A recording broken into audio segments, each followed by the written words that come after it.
নমস্কার সবাইকে, আমার রান্নার চ্যানেলে তোমাদের সকলকে জানাই স্বাগত।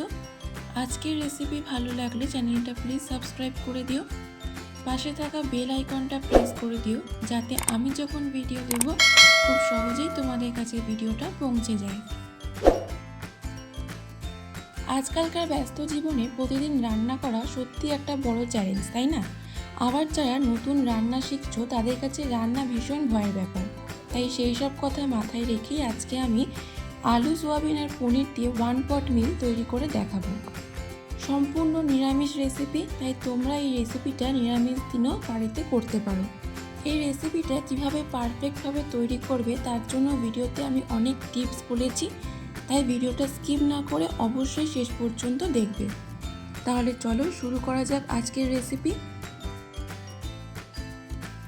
প্রথমে একটি ননস্টিক প্যানে পরিমাণ মতো জল নিয়ে নেব। তার মধ্যে দেব 1 চামচ নুন। জলের সাথে নুন ভালো করে মিশিয়ে নেব। জল ফুটে উঠলে তার মধ্যে দিয়ে দেব সোয়াবিন। 5 মিনিট ফোটানোর পর সোয়াবিন ফুলে নরম হয়ে গেলে একটা বাটিতে তুলে নেব।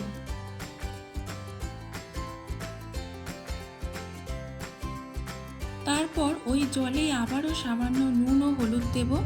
জলের সাথে নুন ও হলুদ মিশিয়ে নেব। এরপর কেটে রাখা আলুগুলো দিয়ে দেব সেদ্ধ করার জন্য। আর একটু জল দেব। আলু সেদ্ধ হবে, তোমরা সেই বুঝে পরিমাণ মতো জল দেবে। 5 থেকে 10 মিনিট জন্য ঢাকা দিয়ে আলু সেদ্ধ হতে দেব। 10 মিনিট পর আলু সেদ্ধ হয়ে গেলে একটি পাত্রে তুলে নেব। তারপর কড়াইতে পরিমাণ মতো সাদা তেল দেব।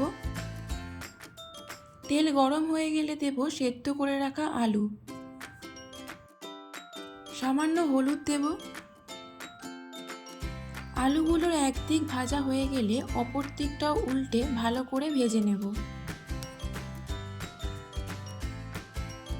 আলু ভাজা হয়ে গেলে একটি পাত্রে তুলে নেব। ওই তেলেই দিয়ে দেব সেদ্ধ করে রাখা সোয়াবিন। সামান্য নুন দেব। সোয়াবিনগুলো 2 থেকে 3 মিনিট নাড়াচাড়া করে হালকা ভাজা ভাজা হয়ে গেলে তুলে নেব। একইভাবে পনিরগুলো সামান্য নুন দিয়ে হালকা ভেজে তুলে নেব। পনির বেশি ভাজবে না, পনির বেশি ভাজলে পনিরের নরম ভাবটা থাকে না। তারপর আমি ভাতটা করে নেব। তার জন্য হাঁড়িতে পরিমাণ মতো জল নিয়েছি। তার মধ্যে দেব আগে থেকে ধুয়ে আধ ঘন্টা ভিজিয়ে রাখা বাসমতি রাইস। তোমরা চাইলে ঘরে রোজকার ভাত খাওয়ার চালও ব্যবহার করতে পারো। পরিমাণ মতো নুন দেব। আগে থেকে চাল ভিজিয়ে রাখলে ভাত হতে সময় কম লাগে। ভাত হয়ে গেলে ফ্যান ঝরিয়ে নিয়ে একটা থালায় ঢেলে ভাত ঠান্ডা হতে দেব। তারপর কড়াইতে পরিমাণ মতো সাদা তেল দেব। তেল গরম হয়ে গেলে ফোড়নে দেব গোটা জিরে, তেজপাতা, এলাচ, দারচিনি। হালকা নাড়াচাড়া করে তার মধ্যে দেব টমেটো কুচি, আদা বাটা। কিছুক্ষণ নাড়াচাড়া করে তার মধ্যে দেব সামান্য চিনি। এটা অপশনাল, তোমরা দিতেও পারো নাও পারো। 4টে কাঁচা লঙ্কা দেব। তোমরা যেমন ঝাল খাও সেই অনুযায়ী দেবে। তারপর দেব জিরে গুঁড়ো, হলুদ গুঁড়ো। সমস্ত মশলা ভালো করে কষাতে হবে। তারপর দেব কড়াইশুঁটি। কিছুক্ষণ নাড়াচাড়া করে তার মধ্যে দেব সেদ্ধ করে ভেজে রাখা আলু ও সয়াবিন। মশলার সাথে আলু ও সয়াবিন ভালো করে কষাতে হবে। দিয়ে দেব কাজু কিশমিশ। তারপর দেব ঠান্ডা করে রাখা ভাত। ভাত গরম থাকলে নাড়ার সময় ভাত ভেঙে যাওয়ার চান্স থাকে। তোমরা চাইলে আগে ভাত না করে ধুয়ে রাখা চাল মশলার সাথে ভালো করে মিশিয়ে জল দিতে পারো। সেই ক্ষেত্রে তোমাদের জলটা ভালো করে মাপ বুঝে দিতে হবে, না হলে ভাত বেশি গলে যাবে।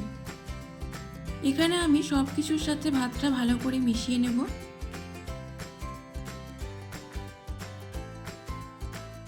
সব শেষে ভেজে রাখা পনির দেব। ওপর থেকে ঘি আর গরম মশলা দিয়ে নাড়াচাড়া করে নামিয়ে নিলেই রেডি আজকের রেসিপি। সত্যি বলতে ব্যস্ত দিনের শেষে এর থেকে আরামদায়ক রান্না কমই হয়। এই রেসিপিটা আমি নিজেও প্রায় বানাই যখন খুব ক্লান্ত থাকি বা রান্না করতে ইচ্ছে করে না, তাই তোমাদের সাথেও শেয়ার করলাম যাতে তোমাদের দৈনন্দিন রান্নাটা একটু হলেও সহজ হয়। আশা করছি আজকের রেসিপি তোমাদের ভালো লেগেছে।